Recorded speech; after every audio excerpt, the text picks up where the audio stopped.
Hello and welcome to episode 76 of Loaded Sport. We have got a busy episode ahead, so let's get stuck right into it. For the people watching on YouTube, you will see we have got a full house, and for those of you listening on Spotify, you will soon find that out too. So lads, I'm going to introduce you all, as always, one by one, and as is the new regular feature in the intro of Loaded Sport, I want to know your highlight of the last week or so in the time between recordings. Up first is the man that has just scored a 95th minute winner. Oh, have we? After 4 minutes was given in injury time on his Have latest FM Football Manager save. Console version. And a big shout out to Sports Interactive as well, because not only have they brought crossplay into FM24, which means I don't have to buy it on PlayStation. I can just use it on Game Pass and still play with you boys that have the PlayStation, which is amazing.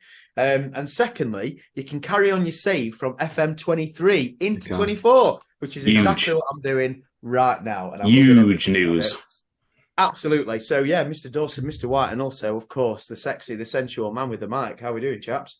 Yes, good, mate. What's been the highlight of your week between our time of routine recordings? Look, it looks like a good one. It's a shame if you listen on Spotify because you've just missed the face that Kemp's made there, but it sounds like it's going to be a good one. This fucking club. Hey, this club fucking right up him. Fucking this up him. Fucking club right here. I'm getting emotional even thinking about it. Last time I was on the podcast, I got a little bit emotional about my time as a mascot 19 years ago now in 2004. And I got just as emotional on Saturday when we beat Wolverhampton Wanderers by a last-minute penalty by Oliver Norwood to get the Blades the first win. Dubious. Shit, I don't give a shit. It's like I said though, we were talking about it.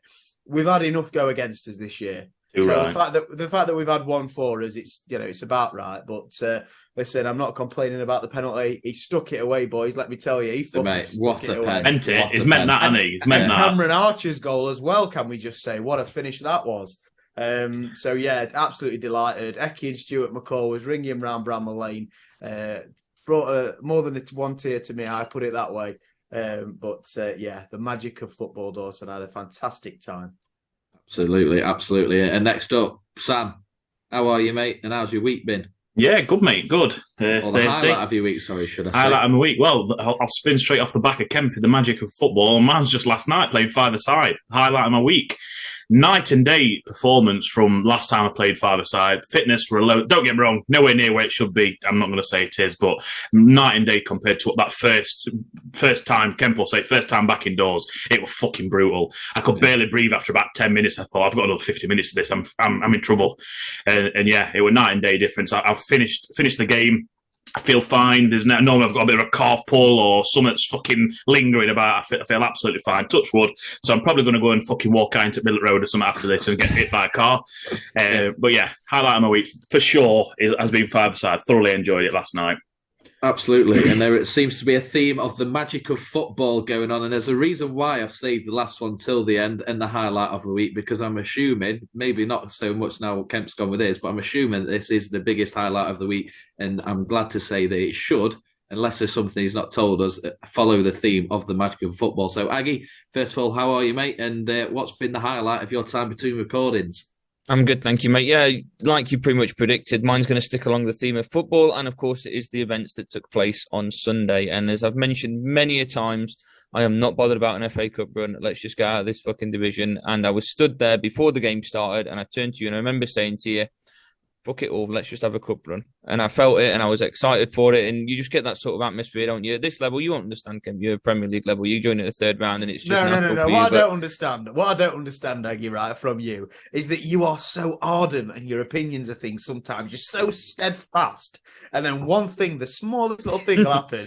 You'll get a little bit carried away and you'll just throw all of your morals out the window. Oh, yeah, mate, absolutely. I was there and I was like, look, let's just have a cup run. This would be great. If we do beat them, I had absolutely no expectation that we would.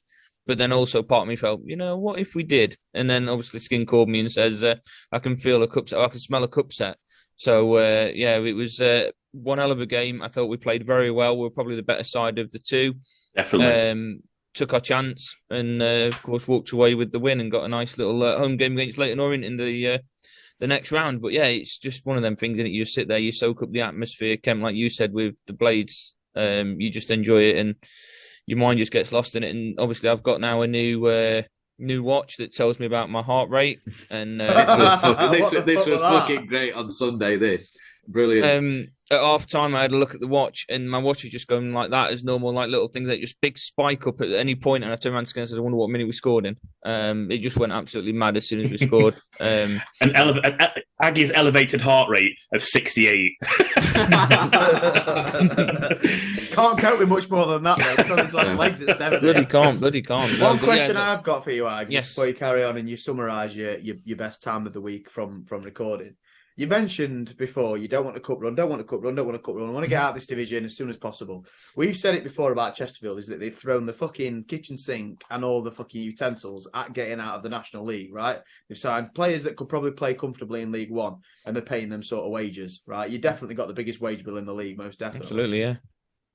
But if you get a Reading, I think they might be through, I'm not 100% sure.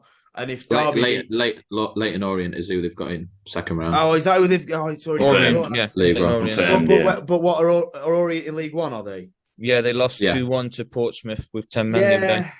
Well, I wouldn't. That's like MMA math. I wouldn't look into that too much. But yeah, I mean, I think the prize money is definitely something that you should be looking at as a massive positive. And again, I get that you want to get out of the National League. I completely understand that.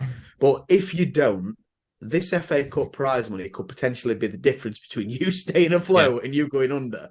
So I wouldn't be angry at a Leighton Orient win as well, because then you could get a really big team away from home, share the gate revenue, and set yourselves up for even if you don't go down. Yeah, I think the reason I kind of said no to it before was for the last 2 years we've been top of the league when we've reached the third round of the FA Cup, and we've been knocked out, and it's just derailed our season, and we've fallen out of league form. And if it's a choice, I'd rather get promoted than have a good cup run. So I'm a bit sceptical over just how far it's going to take us in the league form, having a cup run. So, but yeah, it was a good game against Portsmouth. I'm not taking too much from the performances. Oh, we're definitely at League One level because we beat Portsmouth. You know, they weren't at their best, we were at our best, and that's how it is. So I'm a little bit more confident against Orient than I were against Portsmouth. But yeah, that's my highlight of the week. An enjoyable game on Sunday. And then with about 20 minutes left of the game, whilst I was really nervous, I realised that it's bloody red zone in a couple of hours. So yeah, I got to be excited about that. Gimbo, what's your highlight, mate? Or is it the same as Aggy's? It could be the same. It's been a pretty good week, to be fair. Very good weekend. It included like Halloween parties and stuff. But yeah, I think it would have to be that game.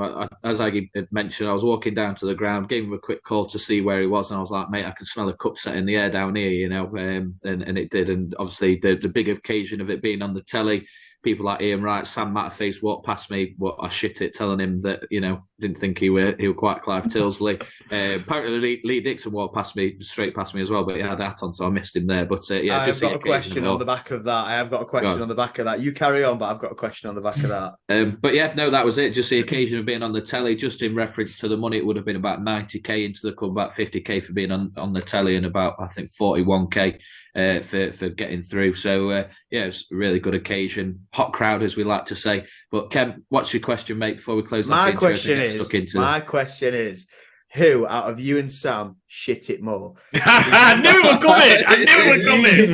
Did you shit it more with Matterface, or did Sam shit it more with Neil? And I'm going to answer this question before anybody else. Okay, yeah. That man, Sam White, thank you. shit it more than anyone's ever shit it. Because not only did he say, Neil, you're a fucking paedophile, right? But he went up to him and said, Neil, can I have a picture? A picture with him, the fucking simp. I can't believe it. Yeah, I'm so glad you said Sam, because if you'd have said me, then I'd have lost it purely for that reason. I was like, I didn't ask him for a fucking photo. If you'd have had a picture with Batterface, it'd have been about level pegging.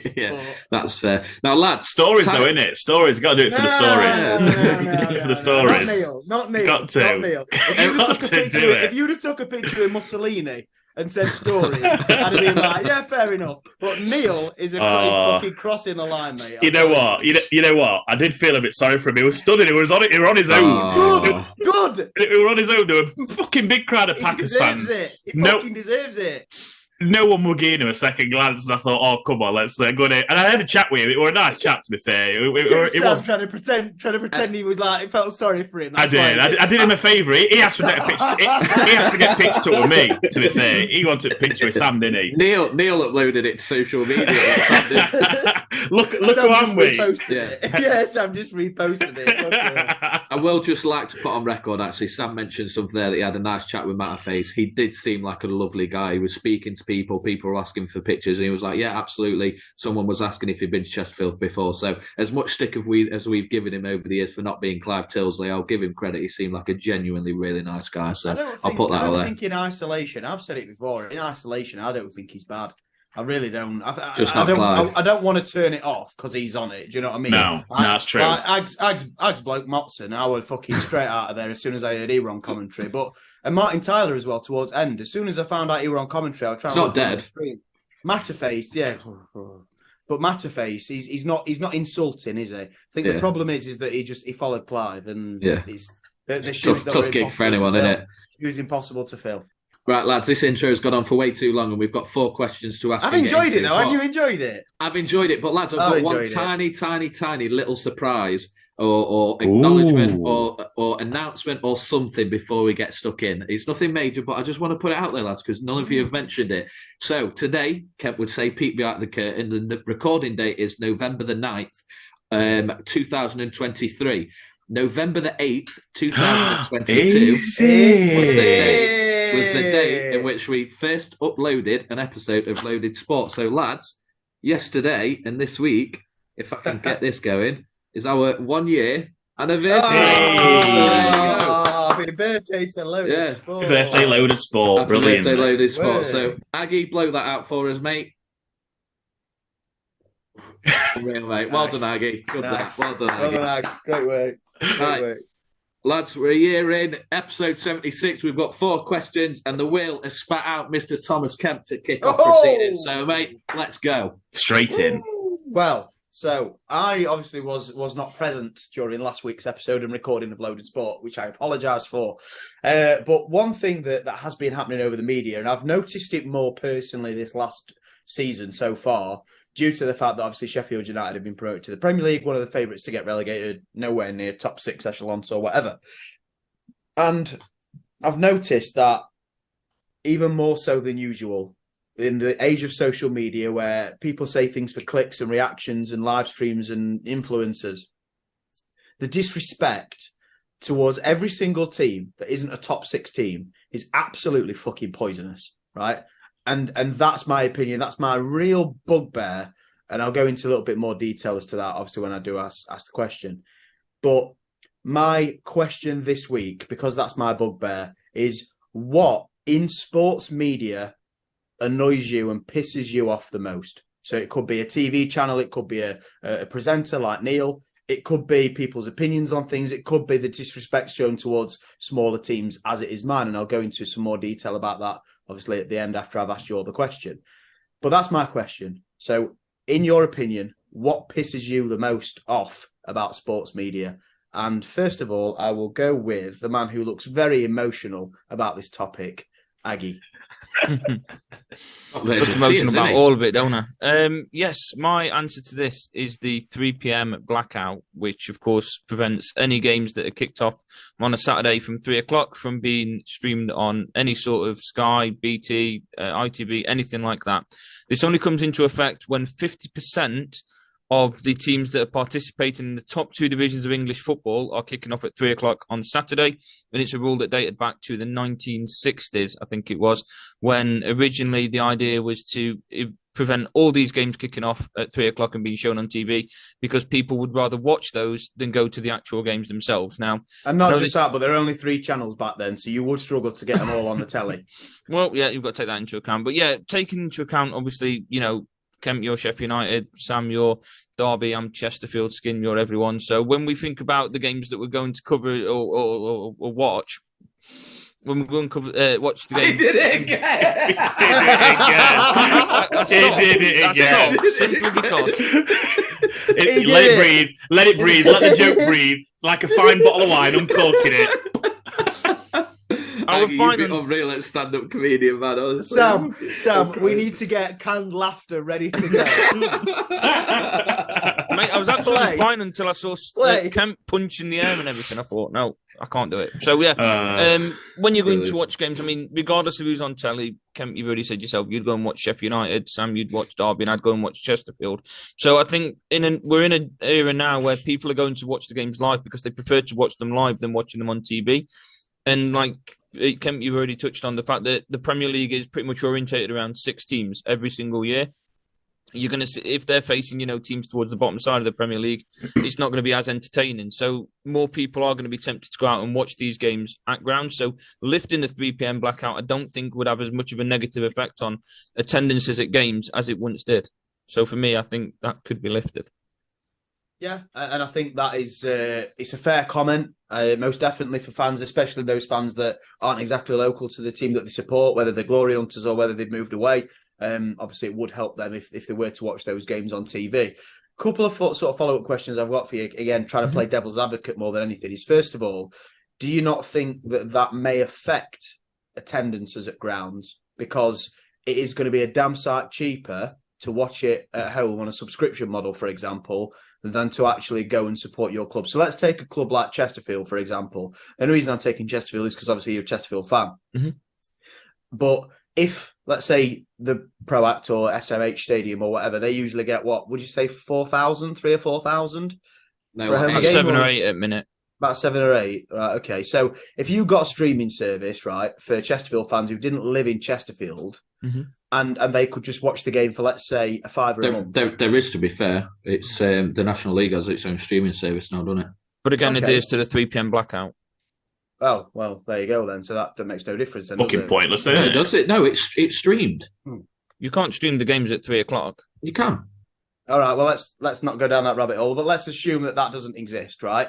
And let's assume that you don't want to pay £35 a ticket to Chesterfield because it's extortionate, and you just think, you know what, I'll pay a £5 a month for streaming, and I'll watch Chesterfield whenever I want. Do you not think then that 7,000 or 8,000 that turn up at the SMH every week, do you not think that is likely to potentially go down to 4 or 5? And then also, that affects the revenue that the club gets, which is obviously really important, especially at that level. I think it's really dependent, isn't it? If your team's struggling, people are going to be more tempted to just watch it from home. But if your team's playing really well, or, like you've got your big cup games like we had this past weekend, you're going to be more interested in going to the actual ground and soaking in the atmosphere, that kind of thing. But you do still have supporters that, regardless, through thick and thin, would rather go to the game than watch it on the TV. So I think that's a core, isn't it? But that's a core. Yeah, when absolutely. Sheffield United were in League One, we were getting about 18,000 fans every week, right? So I'd say we've probably got about 15,000 core fans. I'm not one of them. I'm really not. I admit that.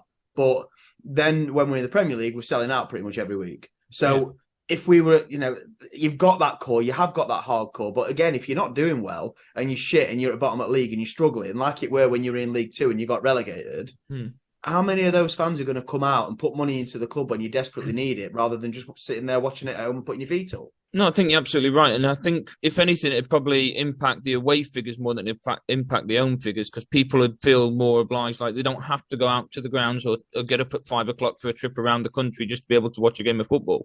They can watch it on the TV at home.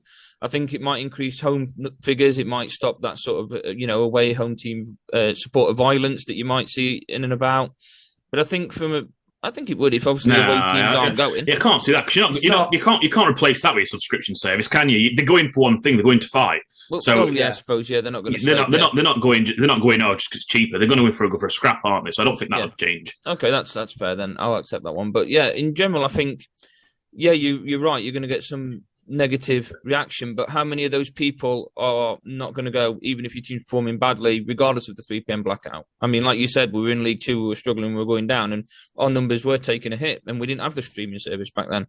So I think it's irrespective of whether whether the service is there or not, you're going to struggle with those numbers when you're not performing well. Yeah, no, fair enough. And again, I don't disagree with the 3 p.m. blackout ending. And I think a year or so ago, there were rumours that it could potentially come to an end and that Sky would potentially lose the rights, and it would. But alas, it didn't. So the next person I would like to go to would be Mr. White. Give this one a good think. And I think what I eventually landed on was unnecessary pressure. And I think this, is essentially in all walks of media, but I think the British media are especially good at this. So I put down just a few examples. So I put the national side. Now, the national side is probably the weakest argument I do have, I must admit, because I do think there should be expectation now with the England side. So I'm talking years previous. I think we've kind of been a bit delusional with England fans thinking we were better than actually what we were. We were always a quarter-final team. We never really did anything better. We should have been, but we weren't. So I don't know why we always had this delusion of grandeur. We've won one cup ever in international history. We've got not much international pedigree, but now obviously over the last 5 years we kind of have, and we're up there. So that is now probably the weakest subject.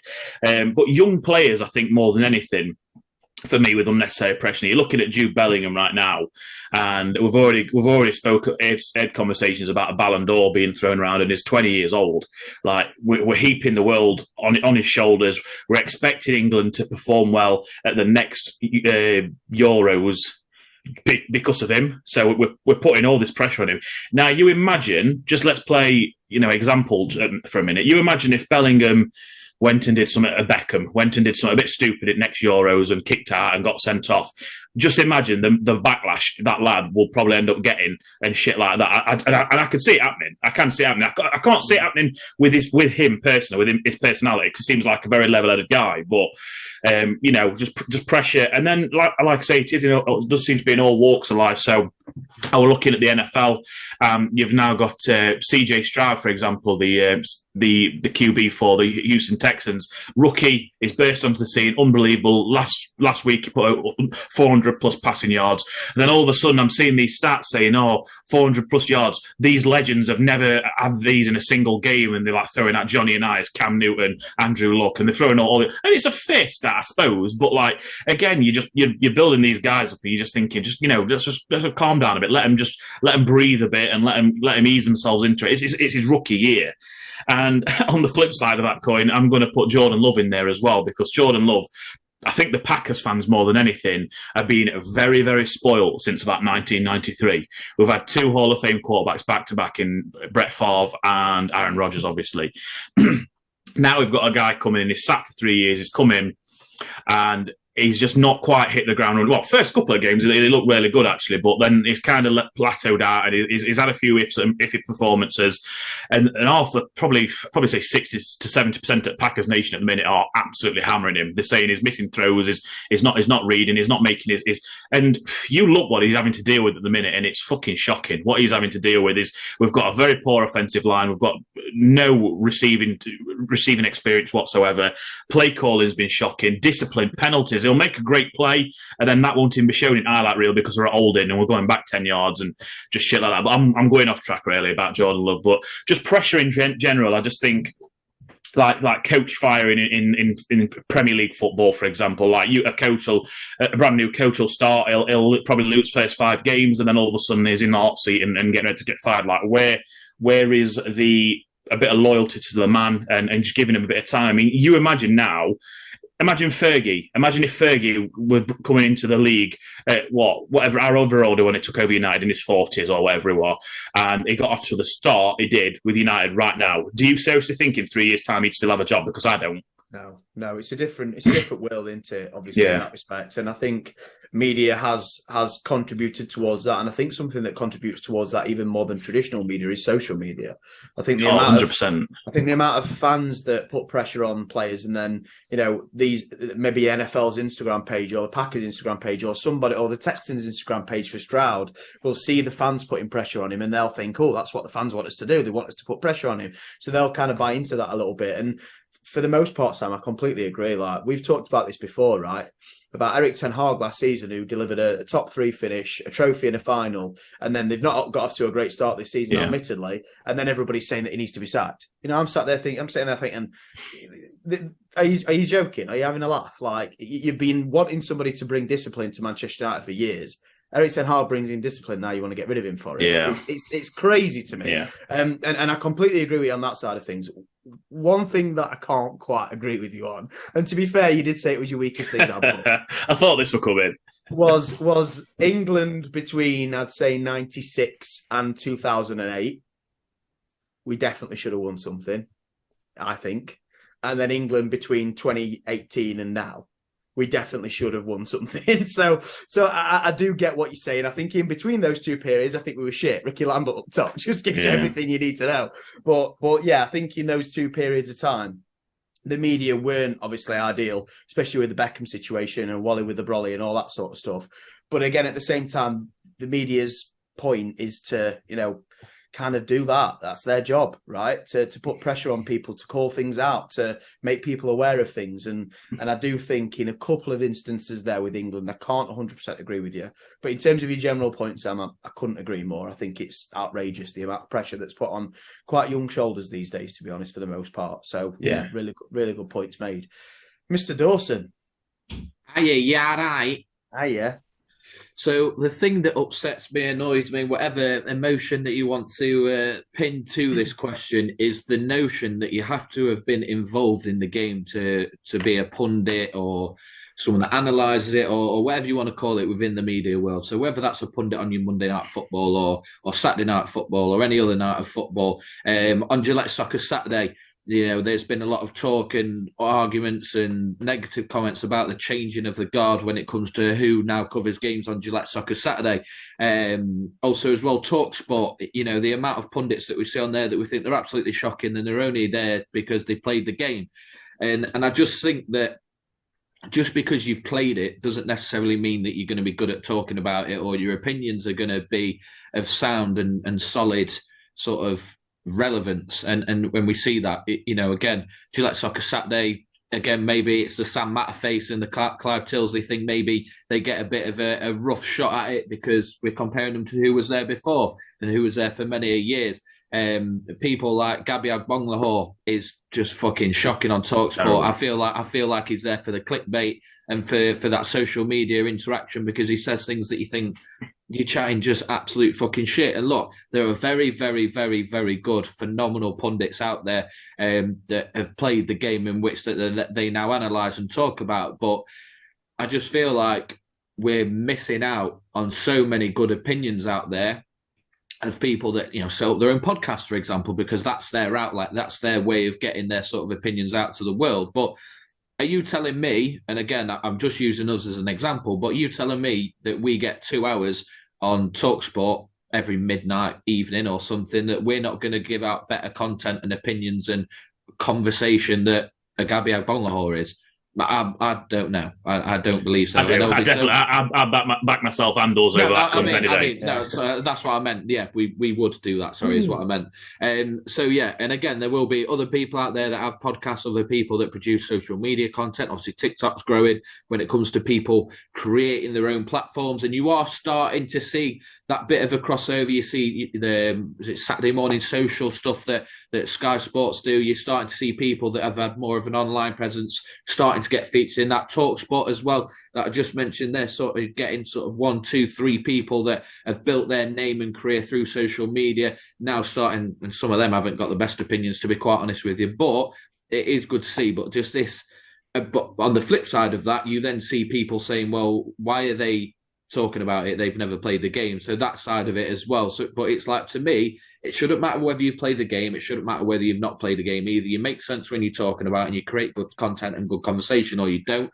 And yeah, just this notion that you have to have played the game to do it. But then when someone is given a chance, well, why are they a part of it? Because they never played the game. So it just seems like a bit of a catch-22. I don't know how to fix it. I don't know how you would fix it, but I would put us, genuinely would put us and other people out there that haven't been a part of the game in these slots, and I think we would deliver better content for that. But then on the flip side, why would then people say they've never played the game, so why are they commentating on it or talking about it or giving a platform? It shouldn't matter. Either we're talking sense and having a good conversation, or we're not. So I'd say that's the main thing that annoys me about sports media at the moment, especially now we've started doing this. And I think you then listen to TalkSport, you then watch Soccer Saturday, you then watch, some midweek football with some random pundit on it, and you think, stick Sam in there, he'd do a fucking better job, or stick us in there. I'd be cancelled, mate. I'd be cancelled. Yeah, But, to be fair, anyway, no, you make a very valid point, and I think the one that really does obviously stand out is Gabby Agbonlahor, purely down to the fact that a decent player. I think I even heard on TalkSport this morning that he admits that he probably could have done a little bit more. But in terms of his takes and his punditry and some of the things he talks about, it's mind-boggling to think that he actually played at the highest level at times, and he has the opinions that he does. It's scary. And again, I do get why the people who've played the game are in those positions, because they can go back throughout the career and think, okay, the time I was in this, I've got that experience to talk about that, and we've not got that experience. But at the same time, I do completely agree that I watch football week in, week out. So do you all, and we know what we're talking about for the most part. Kevin Keegan aside, we know what we're talking about for the most part. So that would get you cancelled, to be fair. Oh, yeah, that's true. But again, I do completely agree, and I think it's just one of them where they have got, media is a business at the end of the day. They have got to think about the viewing and the listening figures. And if they got Gabby Agbonlahor on with Alan Brazil, they'd probably draw a few more listeners than, no offence, Sam White or Tom Kemp or Adam Marsden.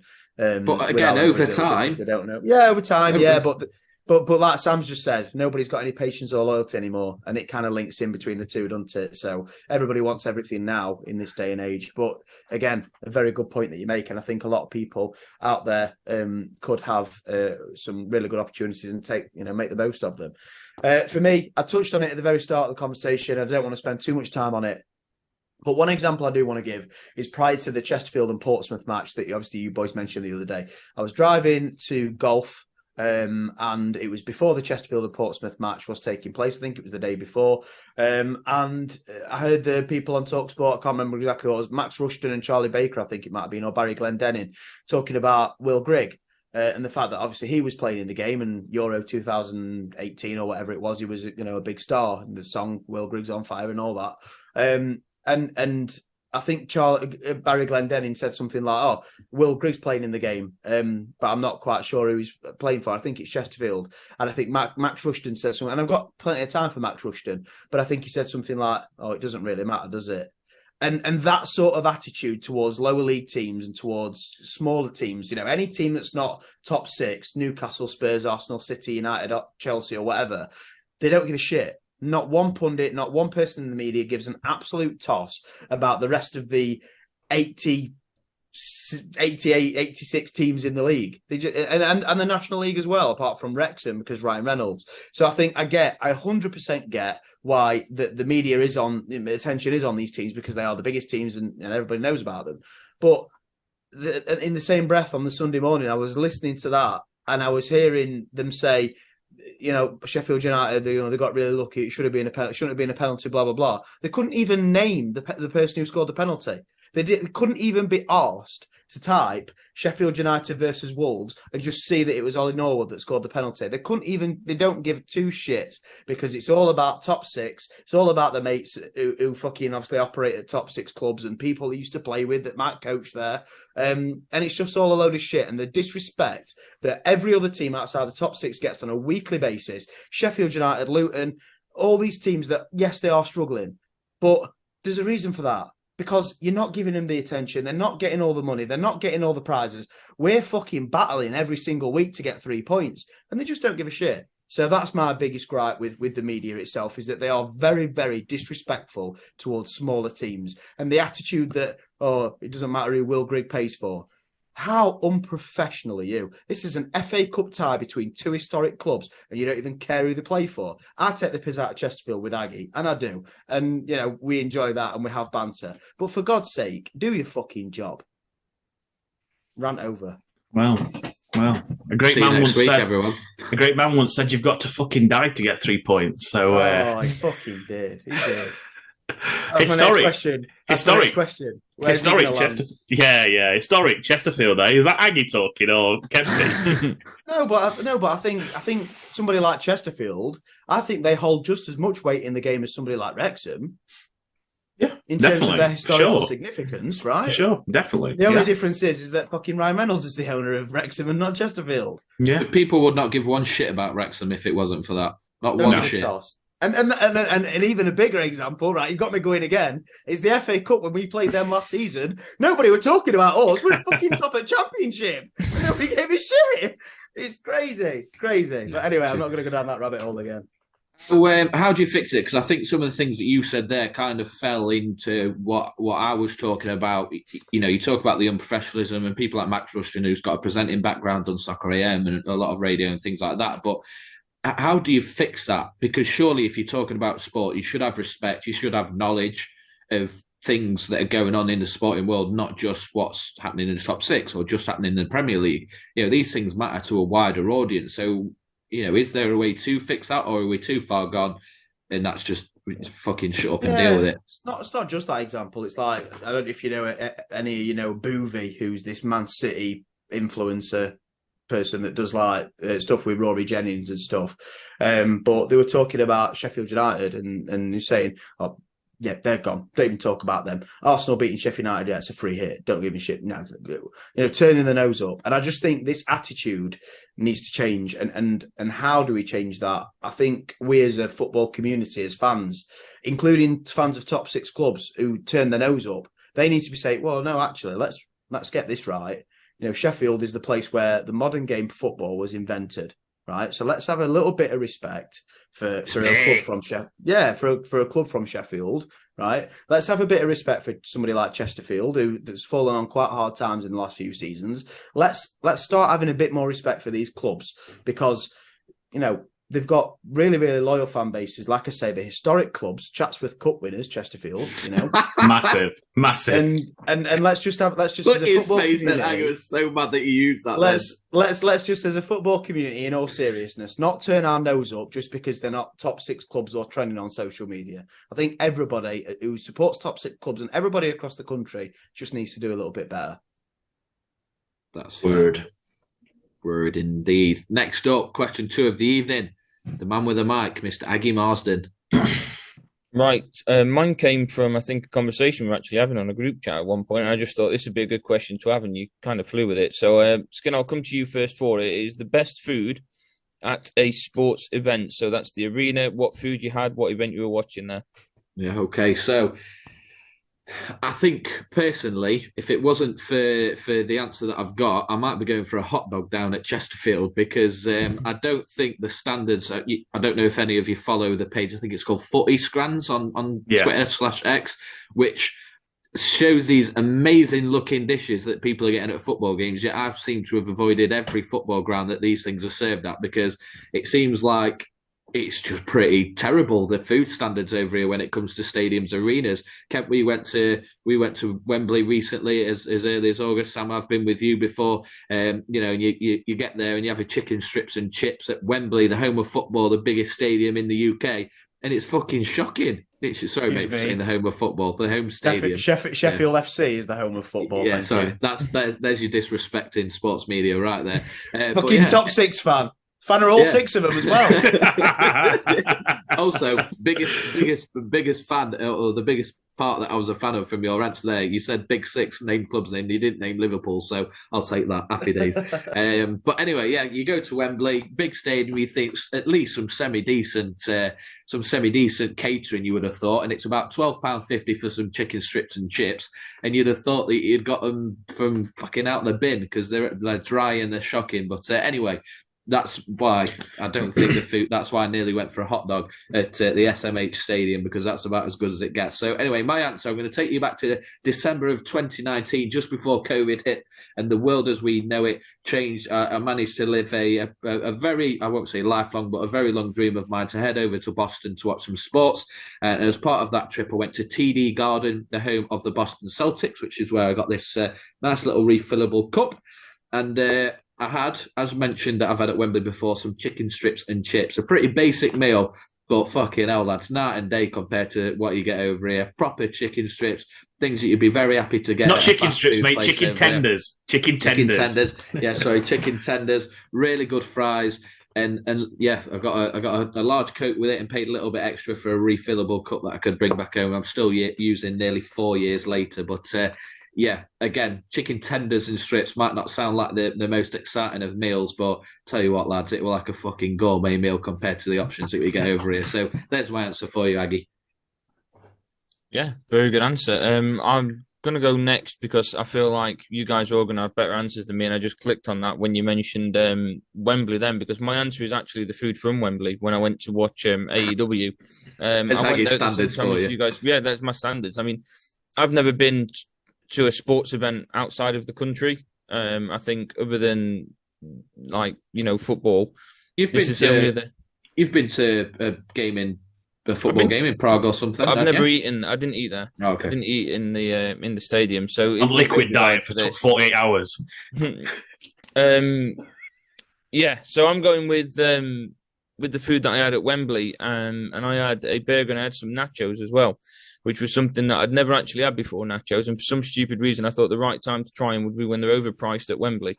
So I had them and they were very nice. Went to watch AEW at the same time as obviously Skin, Kemp, you both went as well. But yeah, that's my pretty basic answer, to be fair. So that's why I'm going next, because I feel like you guys are going to have much better answers. Imagine having a bad answer to your own question. Yeah, same as your question. I'm going to be honest. Bad that. It's not as if you're like scraping bottom at barrel, is it? Because you've brought up the question. So. Well, I asked it in general and just thought at the time, I've not really been anywhere other than, the SMH Stadium and maybe a couple of away games. That's so depressing. I know. I don't really eat when I go out to these sort of places watching football. So yeah, you're like a character at League of Gentlemen, just fucking up in hills somewhere. Like you never leave the village. I'm thinking more bagpuss myself. But...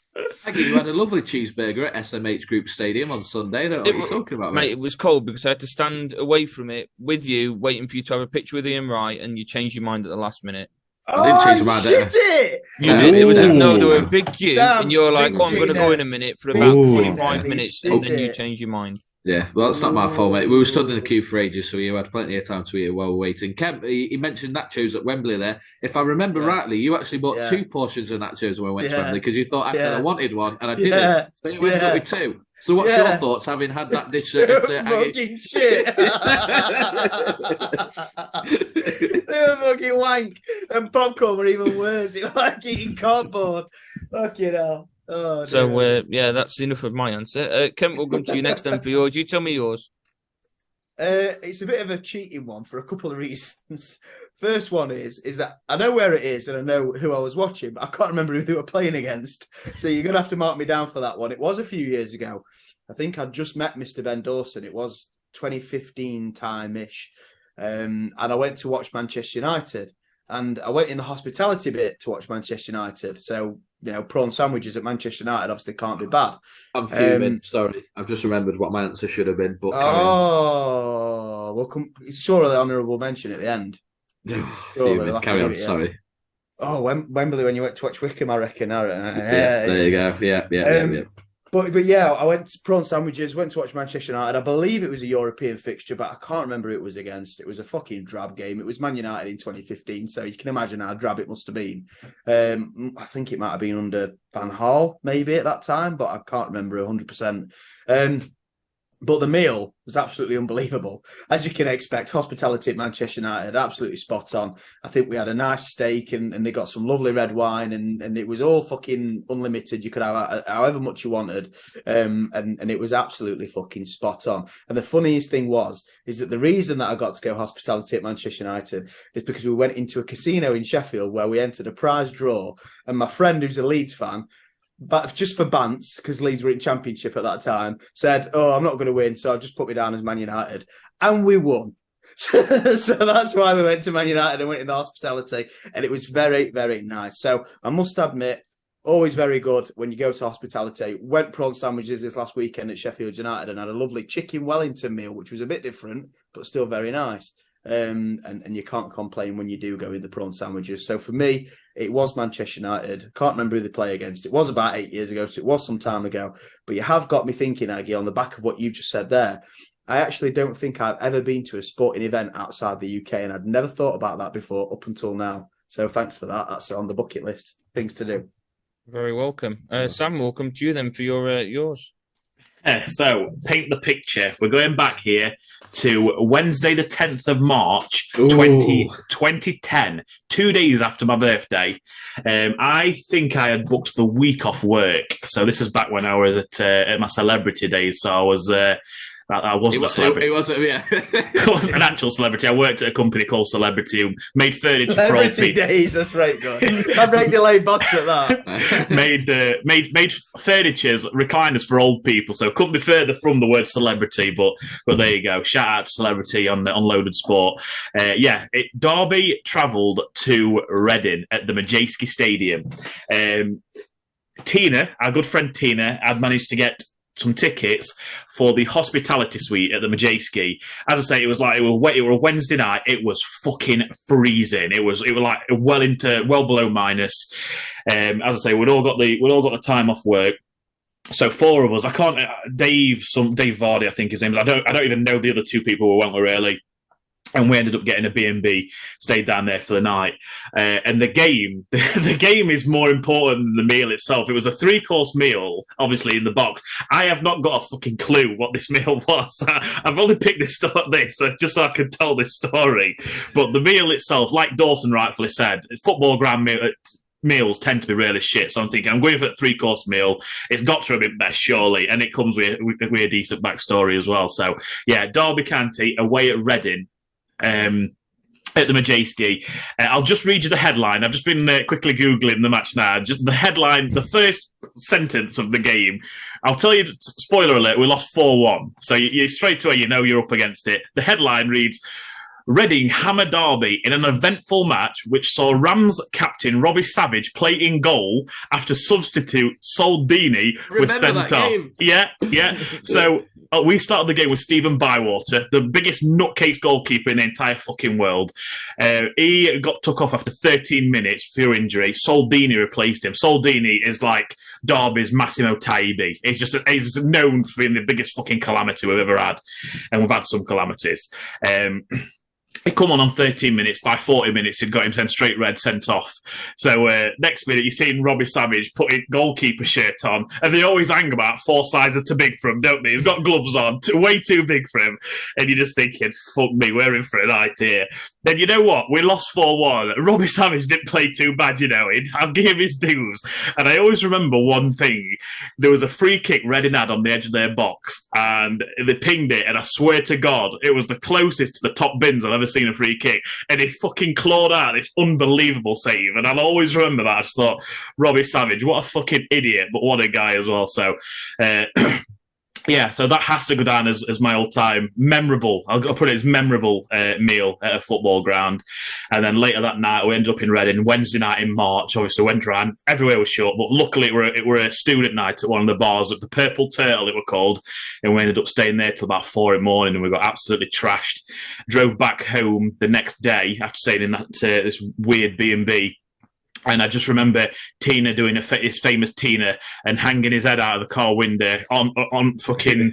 I don't know if Reading is Reading past the M25 or not. I think it's further than the M25. It's not inside the M25. I don't think, but it might be M1 or whatever. Anyway, there were morning traffics. It were a Thursday morning. Everyone's getting ready to work, and Tina's pulled up at this fucking roundabout or somewhere, and he's just fucking pumping his guts up all outside the road. And I'm just thinking, what 24 hours have I just witnessed? But yeah, that has to go down. That is my most memorable meal at any kind of sporting event. Yeah, well, it didn't answer the question, but it was a good story. So cheers. It's all about the stories, mate. It's all about the stories. Well, there you go. I mean, my meal didn't even taste nice. That Neil picture, Kemp, so yeah, there we go. Fucking hell. I'll never live that down, will I? No. Never, ever. Mr. Sam White, you're up with the penultimate question of the night. Ooh, okay. So, my question, it was a bit of a head scratcher, and I wanted you all to have a good think about it. And I put the question earlier in the week, so I gave you all plenty of time. And obviously, I'm going to say spoiler alert. We shared the answers in the chat because I wanted the caveat of no one's allowed to pick the same player. So it got people thinking a bit. It was give me your football in five-a-side team, past and present. Caveat being, you cannot have the same player as one of us three at Loaded Sport, and you can only have one player from the same club.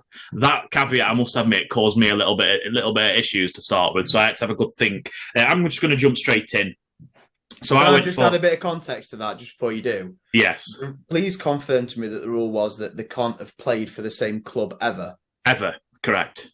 Thank God for that, because I was really screwing my head using that rule. But obviously, if it wasn't that, I'd have been fuming. But anyway, continue. Ever. So I think I was going to put Suarez in man, but then I forgot he played for one of the teams that one of my other guys had played for. So I went first. So I dropped mine in to make sure the lads obviously weren't clashing with mine.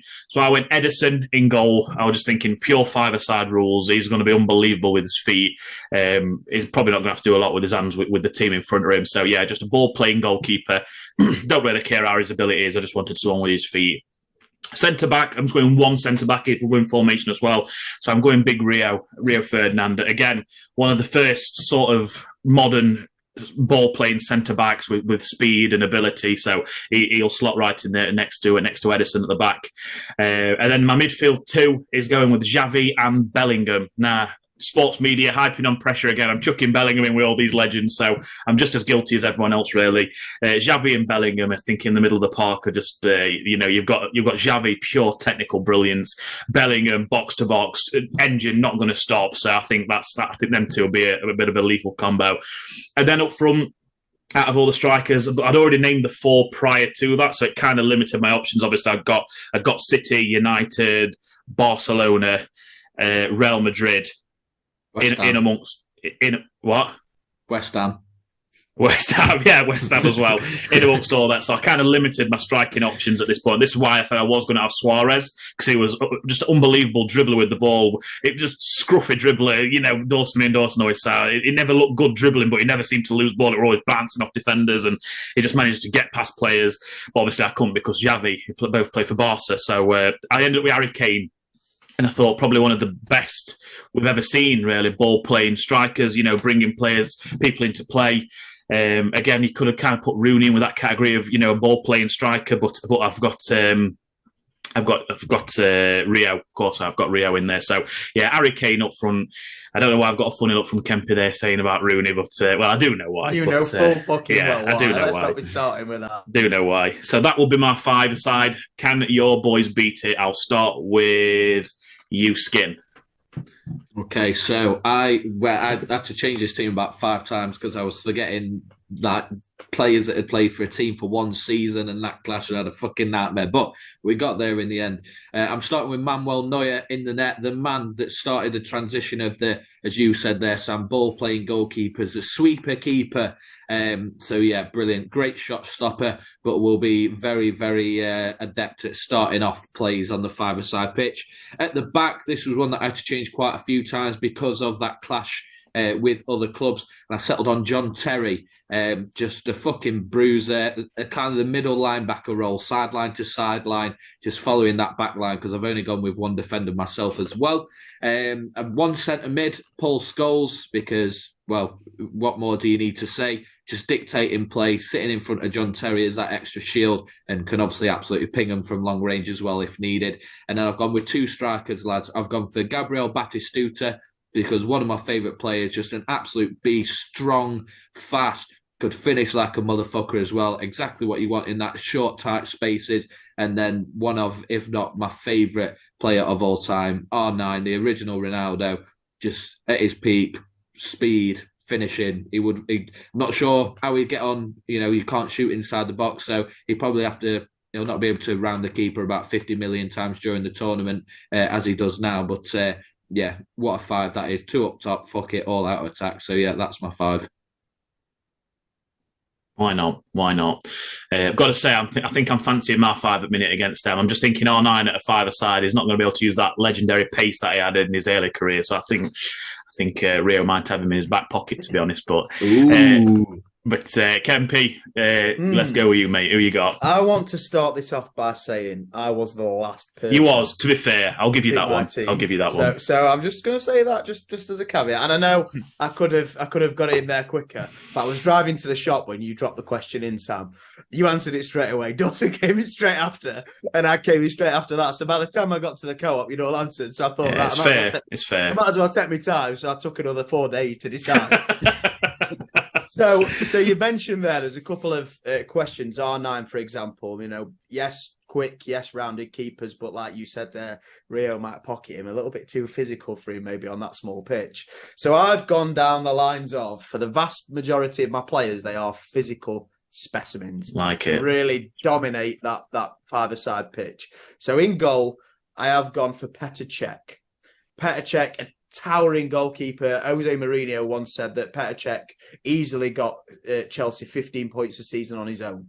And I think there's no understatement there. Even after he got cracked in the head against Reading and had to wear his helmet for the rest of his career, still unbelievable. And I know until recently he played pro hockey in the net as well. So it just shows you how unbelievable Petr Cech was at shot stopping. And again, he was an absolute mastodon in that goal, in that goalkeeping position. It wasn't quite a sweeper keeper, as we've mentioned before, but in five-a-side, I don't think you need that in five-a-side, to be quite honest with you. So that's the reason I've gone for Petr Cech in goal. Big, marauding goalkeeper. The centre-back I've gone with is very, very similar to your centre-back, Sam. And actually, it was your centre-back's partner, Nemanja Vidic for Manchester United. Nemanja Vidic, I know, Dawson, one of your favourite players of all time. Dominating, physical specimen, like you said there about Rio as well. He could play the ball. He wasn't as much of a ball player as Rio, but he could still do that. He had still got that part of his game, but he was nasty. He was aggressive. Strikers were scared about playing against him, and I think in that five-a-side team, fucking Jesus Christ, in that five-a-side team, I think that physicality again is what's needed. And staying on that subject, in front of him, I've got Zinedine Zidane. That's and the one for me. That's the physical? He was the one that I was like, I can't drop R9, but he was the one person I was like. Is there a more physical midfielder than Zinedine Zidane ever? Unbelievably physical, quick, powerful, pacey. I think he's got the best highlights video on YouTube ever. Purely down to the passes, the runs, the flicks, the touches, the goals. He had just from his game against Brazil in 2006, that's it. Mate, Zinedine Zidane was an absolute wizard. And again, I've kept in the line with the physicality side of things. And Zizou, I think, is absolutely my captain of the five-a-side team, but also a physical specimen with the same sort of hairline as yours truly. I've then gone away from that just a little bit because within all this physicality, I do think you need some real intricate quality. And when you think about intricate quality players that can dribble around people, make space and play passes and also score goals, Diego Maradona obviously has to come into your thinking in that respect. The little magician, bless him, the goal he scored against England, not the one that he palmed into the net, but the one that he took round everybody. And did he round a former Chesterfield keeper to put it in the back of the net as well? I think he might have done. He did. Just getting another little diggy there at Chesterfield for Maradona. But no good looking away, Ag. There's no good looking away. Diego Maradona, the only one who isn't a physical specimen, only about 5'6", bless him.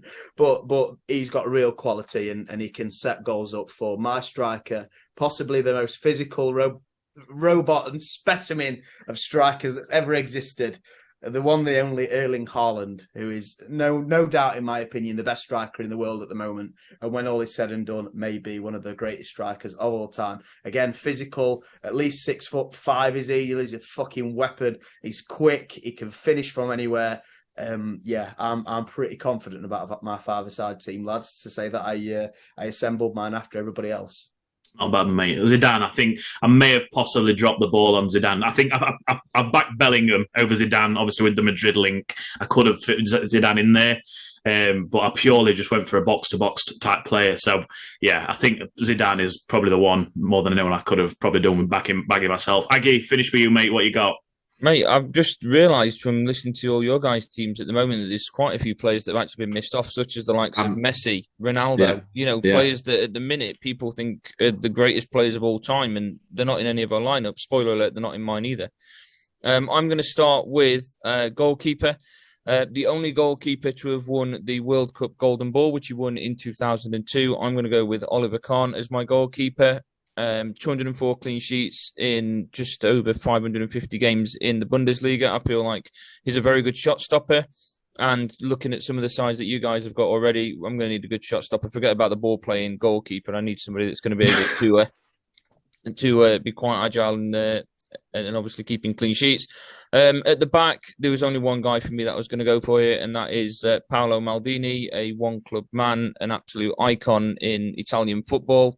Probably, in my opinion, one of, if not the best player to have never won an international trophy. Obviously, while still playing for Italy, never won the Euros or the World Cup, so he's got to be up there in conversation. Midfielder, I do like the fact that Skin's gone for Scholes as the passing midfielder. I've gone for the guy that stood alongside him for a lot of his Manchester United career, and I've gone for Roy Keane, the tough tackler. He will, of course, be my captain, the guy that will get everybody pumped up and ready for the game, because heaven knows that I'm not quite that charismatic. Alongside him, I'm going with Phil Foden. Young at the moment, very creative. I don't think we're seeing the best of Phil Foden at the moment because Gareth Southgate doesn't seem to like him. And I think with what's going on with Pep, he likes to swap his side around quite a lot. So I don't think we're seeing the best of Foden, but I think the potential is there for him to be one of the greatest players that England have ever produced. And for a striker, I am going with Thierry Henry. There were a lot of strikers that crossed my mind. And yes, as old-fashioned as it makes me sound, I even considered at some point Alan Shearer. But I'm going with Thierry Henry. 290 goals in 600 games. 51 of those goals came in the Premier League. 290. Yeah, that's right. For Arsenal, I think his record was quite strong. And I think at six-a-side, you need somebody that's going to be able to score from anywhere in the pitch. And I think as a striker, he could do that. You're fucking up. Six-a-side. Have you got an extra Five-a-side. It's modern and it's six-a-side. I have got a question for you about Henry as well. You've been sort of rifling off his stats there, and you struggled at one point to get them out of your mouth. But... yeah, I'm looking at them now, and I'm thinking, these don't read right, surely. I've got them wrong. But I've got a question for you. It's a very important question. At France under-15 level, what were Thierry Henry's Mate, stats? he was more prolific than Michael Owen was at under-15s. I've checked all that. That's the only stat I've got here that's accurate. Fuck's sake, I can't believe he has as well. He's got that's accurate. Oh, God. I believe that. That's my five-a-side team. And what's your thoughts? Aggy mentioned it there, and I was ready and prepped for it at the end, but 4 five-a-side teams, and yes, there's the caveat of no club clashes, but no Cristiano Ronaldo and no Lionel Messi are up in there. What's your thoughts there? I don't mind the no Ronaldo. I think we've all kind of dropped the ball a bit on Messi. I think probably out of anyone, I think Aggy more than anybody has dropped the ball on Messi. I know he's gone Henry, and Henry, you can't argue Henry, but I think Foden, you've got to get Messi in there ahead of Foden, I think. If I go for Messi, I can't have Henry. I know you can't. I know you should have got Messi. But Messi's better than Henry, though, isn't he? Messi and Shearer would have been better than fucking Foden and Henry, I think. So you could have had fucking Haaland. I've not even picked him at that point. I think out of all of us, I would say the Messi one. I think I'm going to place that on Aggy's lap, and I think he's maybe dropped the ball there. But yeah, I had, to be fair, Messi is the regen of the player that I had at number 10. So you can't have a go at me for that, can you? True, it's very true. Yeah, That's wrapped up my question. Appreciate your answers, boys. Happy days. So it should be a good tournament. Not that it'll ever happen, but it would be good to see. So it is left with me to close off this week, and it is a question that I'm sure Kemp will be very, very excited to get stuck into. And it's very simple, lads. Whether it's boxing, whether it's MMA, whether it's Kimbo Slice out on the streets, it's up to you. Who is your favourite fighter of all time? And Aggy, purely because your knowledge and interest in the combat world is a little bit less than ours, let's get you out of the way, mate. What's your answer? Yeah, I'm glad you've come to me first, because you guys are all going to have very strong answers, very good reasons for your picks. Now, I watched combat sports for a very short amount of time whilst I was at uni, and by which I mean I only watched a couple of fights. So like you do when obviously Kemp's done his combat sports, I tend to just drift away and not participate. I'm going with Cain Velasquez. I'll stop and let Kemp have his little laugh now. He says it's funny that I've gone for him. No. It's funny that you've gone for him because it's random. Right? Absolutely no disrespect to Cain Velasquez at all. Arguably the greatest UFC heavyweight champion of all time. So that's not what I'm laughing at. Anything you said, Aggy, would have been funny. I thought you were going to come back at us and say something like, Tyson Fury or Ricky Hatton or something like that, like an English fighter that's quite well known in the country. The fact that you've gone Cain Velasquez just made me laugh because it's just like, what the fuck? Why? Yeah, I watched a couple of his fights and I felt when he was fighting, he was quite dominant. I don't really know too much about, his entire career. I've done a bit of research into the stats. He won 14 of 17 fights, 13 years in MMA. And I remember watching him against Brock Lesnar at the time, was expected to be like a brute force within MMA, was my understanding. And Velasquez absolutely destroyed him and got the win. So, yeah, I've gone with Velasquez on the back of that as well. Yeah, no, that's definitely fair enough. You do make a good point there. It was a slight underdog, I think, against Brock Lesnar initially, but yeah, he absolutely fucking folded him. And UFC 121 that was, so a long, long time ago, but definitely put Brock Lesnar firmly in his place. But apart from that, wins against Big Nog, wins against Czech Congo, Antonio Silva, Junior Dos Santos in the trilogy, 2 wins out of Junior Dos Santos' trilogy. He had an unbelievable run that was unfortunately stopped, or fortunately stopped, whichever way you look at it, by Fabricio Verdum a few years ago. But there's no question in anybody's mind, Cain Velasquez is definitely one of the greatest UFC heavyweights of all time, Adam. So even though it was quite funny at first, it's not a bad shout, mate. And to get battered by Ngannou as well. He did. In his last ever MMA fight, Francis Ngannou nearly killed him. As he does everyone. So... Yeah. Including Tyson Fury. Tyson Fury. There we go. Who's next, Sam, Kempy? you're up next. Oh, is it? Oh, shit. That's my question, mate. Your question, sorry, mate. You know what? I'll admit I've really struggled with this one because I'll hold my hands up. I don't have a favourite fighter in pretty much anything I watch. And I know, obviously, back in the day, me and Kempy, we've chatted a lot on Kempy's Combat Corner. If that ever does return one day, I'll look forward to the day. But I've never really had a favourite fighter. I just enjoy the fights. I enjoy the fighters when they do eventually happen. And for that reason, I've got quite a boring answer. So I'm glad you haven't picked me last, because it would have been a bit of a damp squib to end on. And I've gone Anthony Joshua, right? And my reason for this is because I started watching boxing. It was just after the Ricky Hatton era. And I think I would have had Ricky Hatton down as my favourite had I experienced that. I didn't really watch it at the time, so I'm not going to say him. Joshua, for me, was always the one. I remember whenever he was fighting, I would go out of my way. I would make my plans around that Saturday night, and I would make sure I'm watching that fight. I always think back to that Vladimir Klitschko fight. It were coming in. It were 18-0 at the time. Joshua was still up and coming. I think he'd not long beat Charles Martin. And this was the fight, and it was an unbelievable fight. Probably to this day, he's probably best fight and his best win that he's ever had. And yeah, it has to be Joshua for me, just because I've never really had another fighter like that where I really, really can't wait to watch them.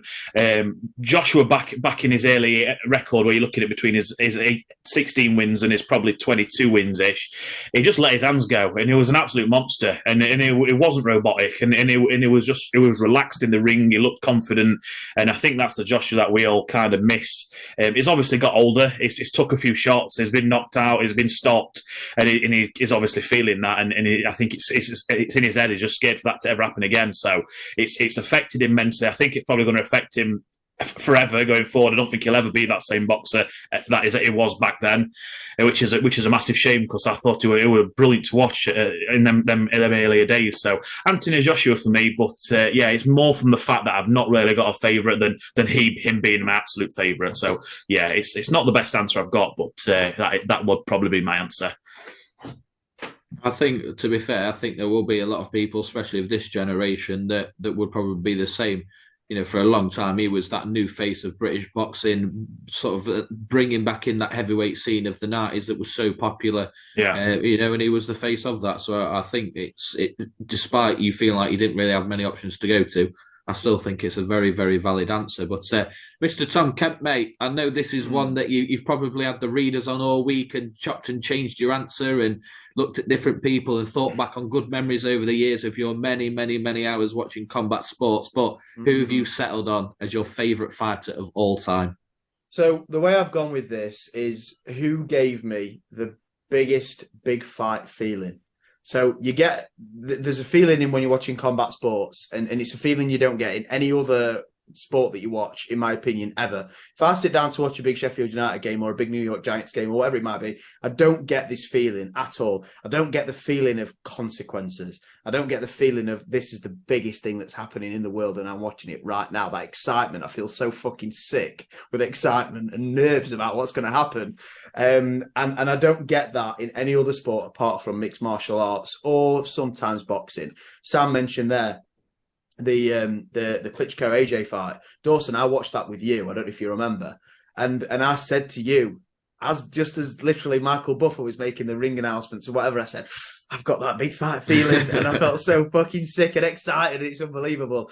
Definitely didn't have that for Fury and Ngannou last weekend. But the person who gave me that is the person who I've chose to be my favourite fighter of all time. And it is no other than the notorious former featherweight and lightweight champion of the world, the notorious Conor McGregor. And the reason for that is because I've never been so fucking nervous in my entire life. When he fought Chad Mendes, when he fought Jose Aldo, when he fought Eddie Alvarez, when he fought Nate Diaz twice, when he fought Habib, when he fought even Cowboy, when he came back at UFC 246. The nerves, the excitement, the consequences that Conor McGregor used to bring, because he used to chat so much shit in the build-up to fights. It used to mean so fucking much, which is why he's the record holder for pay-per-view buys in boxing and MMA history, because of obviously his promotional ability. He changed the entire game. He was somebody, a European, an Irishman. He lived literally just over the shore from where we are, and he made it, and he proved to everybody that it's possible for an Irishman to go out there and to conquer the world. And for that very short period, 2015, 2016, he absolutely did that. So for me, my favourite fighter of all time, purely for that reason, purely for how he makes me feel when I watch him. And I'm sure when he does inevitably return, I'll probably feel like this again, even though he is on the cusp of a few losses in a row. But for me, my favourite fighter of all time is the notorious Conor McGregor. I've seen someone say on one of the forums, as we say, that the peak Conor McGregor in the MMA was peak UFC. Obviously, with the backing of the Irish, they followed him everywhere. The press conferences were always something to behold, and I always remember that clip of the where they take the mic up to the Irish guy in the stand, then he starts singing down the mic, and next minute everyone's fucking singing, and it's brilliant atmosphere. Yeah. And I've seen someone say this was like peak UFC. This was what would you say to that? I'd say that person's probably a casual or a big McGregor fan. And the only reason that I say that is because when McGregor was fighting, it was different. It was like there's UFC and then there's a McGregor fight. It's completely different. Like the circumstances in the event were just completely different just because Conor was fighting. And I do agree in the sense that his fights, again, the reason I've picked him my favourite fighter of all time is because his fights were just so much more important than everybody else's. To say that the UFC in general was the best at that particular time, I'm not quite sure about that. The reason that I say that is because the heavyweight division wasn't really popping that much. The light heavyweight division was good, but John Jones was in and out of trouble pretty much all the time. The middleweight division was completely fucked because Chris Weidman decided to lose against Luke Rockhold, and then Luke Rockhold decided to lose against Bisping, and then Bisping decided to lose against GSP. So that was all fucked. Welterweight, Tyron Woodley was a little bit boring as champion, although he was a dominant one. And the lower weight divisions, again, they were pretty boring as well. So apart from Conor McGregor at that particular time, Ronda Rousey was kind of on her way out as well when he was kind of in his pomp. I don't agree with that pretty much at all. But what I do agree with is that Conor McGregor fights and Conor McGregor cards were the best cards and the biggest cards of the year. And that is peak UFC watching experience for me. But because Conor McGregor was fighting, not because of the entire UFC in general. Like it. That's fair. And I'm going to give you the benefit if you've got any to mind, but give us one or two honourable mentions that might have made that list. I was so close. Benefit. I was so close to saying I'm Mike Tyson. I was so fucking close because I've never got to watch his fight. I'm a little bit too young to ever watch his fights live, apart from the Roy Jones Jr. fight that he had a couple of years ago. Yeah.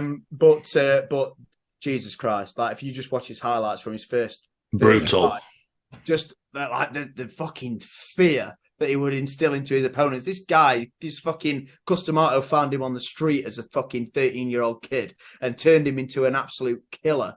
Yeah, Olympic champion at 15, wasn't he? He was, yeah. Yeah, and again, it's scary how quickly he adapted to the sport and how absolutely brutal and dominant that he was up until obviously issues took over and he lost that streak of dominance. But yeah, Mike Tyson most definitely for his early career especially was definitely up there as one of my favourites. Current fighters, Sean O'Malley. I've always been a fan of the Sugar Show. Ever since he was on the Contender Series, I've always been a fan of Sean O'Malley. You've got to put Ricky Hatton in there due to the fact that obviously he's English and he really waved the flag for British boxing for quite a long time, to be fair. And then just miscellaneous fighters. I used to love David Hay when I was younger. Yes, David Hay. I love David Hay. Flew the flag for the UK. It wasn't that good in the end, it turned out, but I always used to enjoy Derek Chisora. What a donkey. You've got to love Derek Chisora. What a bless his heart. Francis Ngannou, again, an absolute beast, and you always get excited when he fights. There are loads and loads of honourable mentions in there. Fucking hell. Nate Diaz, Diego Sanchez, Nick Diaz, Benson Henderson, all these people. I was thinking Audley Harrison. Yeah, yeah, your man. The king of the dunks. Yeah, but in the end, I had to go with my heart, and I had to go with what I was most emotionally connected with, and like I said, that was Conor McGregor. That's fair, mate. Great answer. I'll close the show then with mine, and it is a man that has been mentioned by two different people in this segment, and it is the hitman, Ricky Hatton. The first ever fight that I stopped up and watched live was Hatton versus Mayweather way back in 2007. 17-year-old skin. Not really. I loved seeing Mike Tyson and things like that. I had a DVD that was like a documentary, like his biggest fights. Really enjoyed watching that. But again, like Kemp said, I'd never watched it live in the moment and getting that feeling of the build-up. Hatton versus Mayweather was the first fight I ever stopped up and watched live. And Kemp, credit to you, mate, still being able to do those very, very late nights now, because doing that when I was 17 and in my prime, it fucking ruined me, mate, staying up all night. So a credit to you. But yeah, you spoke there, Kemp, about McGregor and that promotion and the press conferences. Ricky Hatton paved the fucking paths that McGregor then ran on. He did. You watched. I'm not saying he was as good as, but he built the way to make the press conferences almost as good. No, yeah, absolutely, mate. I don't care. I'm older than you. I saw it in the prime. I'm better than you. You believe me. You believe me. But Ricky Hatton in his prime, very much, and again, McGregor was bigger and better than it. But making those press conferences and build-ups almost as must-see as the fights themselves. Just, you watch that build-up to Hatton and Mayweather. I was all in. He hooked me in. Just Mayweather turning up with United shirt on. Yeah. Yeah, and Hatton in the City shirt and all that. But yeah, turning up to America, again, like McGregor, just fans behind him, raucous crowds, red hot for him. Obviously didn't win that fight, but again, just that big fight feel that you mentioned, Ken. Got fucking obliterated in that fight, mate. It's so heartbreaking. It was. Headbutted the turnbuckle. Headbutted the turnbuckle. Do you remember that, Sam? Remember that? Took a left hook and went flying into it, didn't he? But finished on a 45-3 record, and there were fights along the way that again just was putting British boxing back on the scene. It never got quite up to that level that it did once heavyweight boxing and your Anthony Joshua's came in and Tyson Fury and all that. But it was a people's man, the people's champion, as if there ever was one in the boxing world, and just great. His mouth was amazing, and again he made those press conferences and those build-ups almost as must-see as the fights themselves. So yeah, for me, one thing I would say on that, just before you carry on, is that as they say in the pro wrestling game, the babyface is only as good as the heel. And the reason I think you're remembering Ricky Hatton so fondly at those press conferences is because Floyd Mayweather played the perfect antagonist. That's the only reason. Absolutely. If you look at fucking Ricky Hatton's press conference against Barrera, I'm sure you wouldn't remember it as much. Or against Pacquiao, I'm sure you wouldn't remember it as much. So, but very fair. But again, that you mentioned that emotional connection, that big fight feel, and there's been McGregor and Aldo was probably the sort of right up there in terms of that big fight feel. So many talks, we were working together at the time. I don't think you've ever lost as much money in your life as you had when you were adamant that Aldo would beat him and all that. But that feeling, £100 in 13 seconds. Yeah, that big fight feel, I don't think I've ever had it as much as when I stayed up to watch Hatton and Mayweather. And maybe that was because part of it was the first fight I was stopping up for. That's how big it was to me. But yeah, if we're talking favourite fighters ever, Ricky Hatton, because just what a guy, putting on so much weight in between fights and then trimming right down. It was a wonder how he did it and had the record in the career that he had, to be quite honest. So yeah, what a man. It was huge. It was huge. There's no doubt about that. Hatton Mayweather was fucking massive. It was. Like, I don't necessarily agree with Ricky Hatton in press conferences, but the actual event itself, the fight over here in the UK, was fucking ridiculous. And I actually think, to be fair, that was one of the first fights that I ever stayed up for, is Hatton versus Mayweather. He did get his ass kicked in the end, but we all believed that he could do it. Like you say, the people's champion, we thought that he was going to beat Floyd Mayweather. Floyd Mayweather, one of the greatest defensive boxers of all time, 50-0, retired, job done. So maybe not. But yeah, at that point in time, Hatton Mayweather was the biggest thing in boxing. And you're absolutely spot on, Skin. He was a true inspiration to a lot of British boxers in the last 20 years, I'd say. I bet if Kell Brook's watching this now, not getting an honourable mention from Kemp, I bet he's fucking heartbroken like this. Yeah, I love Kell. I love him. And obviously he's a blade. Bless him. Of course he is. But I don't know. I loved Kell on his way up, but I don't think he maybe reached the heights that he could potentially. No, he definitely didn't. Definitely didn't. So I do love him. He's a blade. Love him to bits. Met him a few times. Nice, very nice bloke. Very nice bloke, Kell. But yeah, I can't in all good conscience put him in one of my favourite fighters of all time, because I think even Kell himself would probably admit he could probably have done a little bit better. Very nice. Stop saying that, man. Honestly, Sam were having a dead serious conversation at work with someone earlier, and I was just on the periphery. It was short.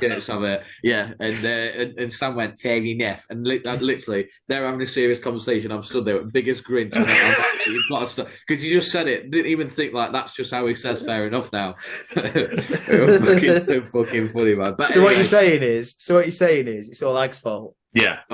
Well, if I hadn't said it, then Sam won't be saying it. So yeah, 100%. Always is my fault. Yeah, always. Absolutely. But lads, that's episode 76, and as you know, I won't be here next week for episode 77. So Aggy, you're on hosting duties, and I'm looking forward to watching and hearing what the questions and answers are for next week. But until then, what we got planned for the weekend? Kemp, I'll start with you, mate. Yeah. So a bit of golf on Saturday morning, I think. And then Saturday afternoon, I'm going out for my dad's birthday. And then Sunday, not a fucking great deal, to be fair. I think I'll just be chilling out, doing bits and pieces at home. We're getting a bit of shopping done, bit of red zone, chilling out, and getting ready for a busy week next week. Sounds good, mate. Aggy, what you got planned, mate? I've got 2 games this weekend. I'm covering against Everton on Saturday, and then Aston Who's winning that? Fulham, Palace. And then money. Spot on. And Aston Villa Fulham on Sunday. I think that'll go Villa's way. Bias. Isn't he? All commentating all these Villa games. It's got to be now. Oh yeah, 2 games. I've done as many Villa games as I have Palace. There you go. So I'm following you, Skin. I'm just supporting everybody. And then on Sunday about 6 o'clock, I'm still getting ready for Red Zone. Yeah. Bloke needs to empty chamber more than anything else. Yeah, he's ready, isn't he? He's ready. Yeah. On edge. Sam, what you got planned, mate? Not a deal, as per.